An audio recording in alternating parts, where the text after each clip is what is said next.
It's your favorite time of the week again. Time for the only segment in boxing that gives you the facts and makes you laugh. It's Clapback Thursday. So, it's been a busy week with Uncle Fester running his fucking pie hole. Fester, you call people mentally ill when they don't agree with you? But guess what, motherfucker? We're just telling the facts. You can't handle the truth. I have never in my entire life seen somebody truly believe they're absolutely killing it while they're actually doing jack shit.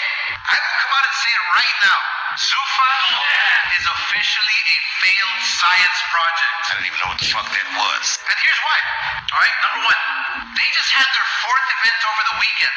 And when I tell you I had no idea, I swear to Holly's titties, I mean that. I'm an actual boxing nut. I love to watch undercards of every single fight. I'll watch two bums in the streets fight. Just because I love it. And I had no idea there was even a show on Sunday. The Zuffa's roster is filled with fighters who are either at the tail end of their career or who just can't make it at the highest level. And if they do get some big names at Zuffa, it will only be because they were donated from Turkey. Look, they're basically hosting club shows in the basement of UFC in front of 50 people. Shit. They strip fighters of all their individuality, making them wear nasty generic shorts to blend in for the sake of the product. They make it impossible for fighters to grow their own brands. And Jesus, don't get me started on the made-up belt. They actually made up a belt, and they want you to believe it has generational value. You couldn't make this stuff up. My fucking Tom Ford belt has more history and significance. Eddie Hearn's heirloom leather belt passed down from his great-grandfather's estate has more excellence. And Uncle Fester actually had the balls to make fun of Eddie for taking over what his father built at Matchroom. Fester, wake the fuck up. You're funded by daddies. Who is your daddy, and what does he do? Dude, you have daddies paying your bills. They own you. The Fertitas funded the UFC, and now Turkey is funding Zuffa boxing. You didn't put your own money into Zuffa because you don't truly believe in it. But you did buy into Power Slap, which is the most hilarious shit ever.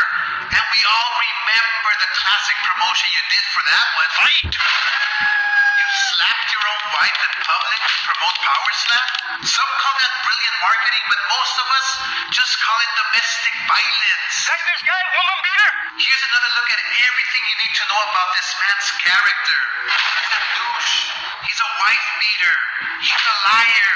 This is how I'm labeled now. And the fact he's currently getting investigated by the FBI at his former job, and his own fighters sued the UFC and won a settlement last year for $375 million for violating the antitrust laws and suppressing UFC fighters' wages. And another suit is actually pending against them too. And now Fester wants to come over boxing to do the same shit. Fuck that. Zuffa has been around just long enough for everyone to start telling me their tactics for recruiting. So Dana or a Zuffa representative calls you off the hook basically until you have to block them. Calling me. And if they do get a hold of you, they ask you what's your number. They ask you what's your number so they can hook you to our horrible contract. Everybody got it right. They tell you name your number. Well, guess what? Most fighters don't want to be a number. They want to represent their cultures and their countries with great pride, and they want to fight for all the belts and glory. I mean, Dana, you swear you're changing the sport, but all that's changing are the fucking channels of Paramount Plus because you guys suck. Change the channel, Mark. Oh, wait, you claim that Zuffa debuted at 5 million homes, but when you look at the ratings, you see that was a UFC and Zuffa combined that weekend. With the UFC doing, 4.8 million homes? That leaves Zuffa boxing to 200,000 homes. Just a little bit more of the fine print that the folks at TKO don't want you to find out. I've said it before, and I'll say it again. Everything with them is a fucking lie. They want to ruin boxing history. I mean, for the past 100 years, when you fought for the ring belt, it was always the number one guy and the number two guy.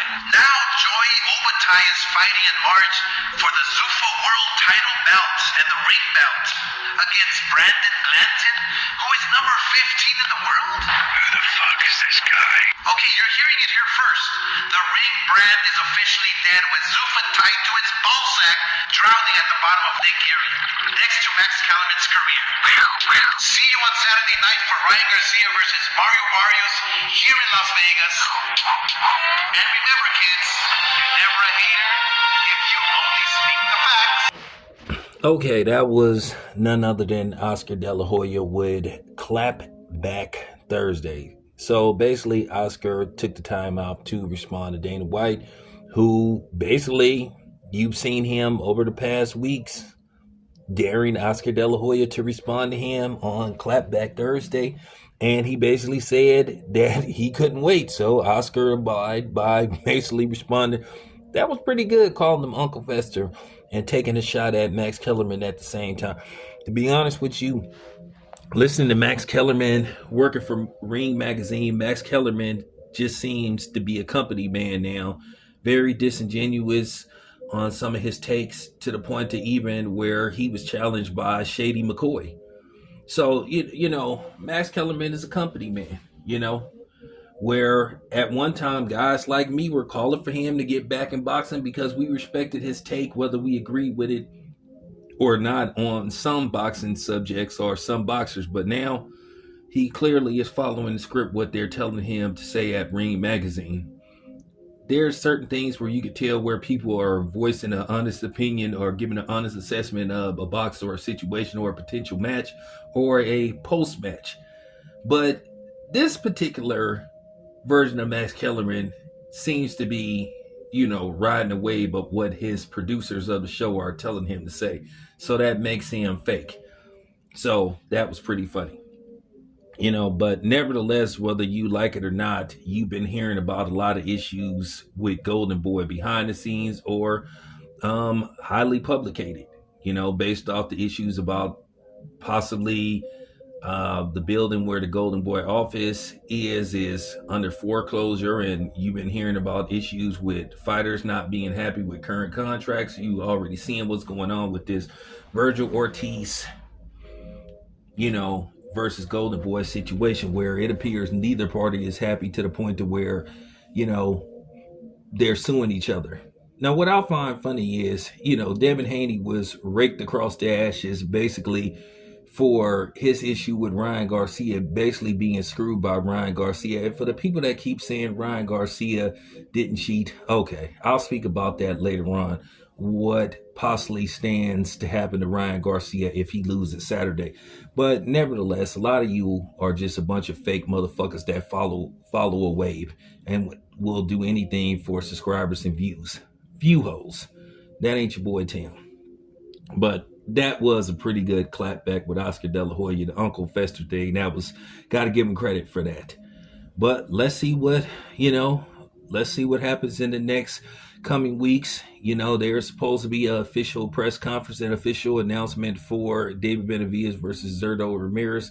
It's going to be happening on Cinco de Mayo weekend, and the same time, the same day of the fight, they're going to have the Boxing Expo.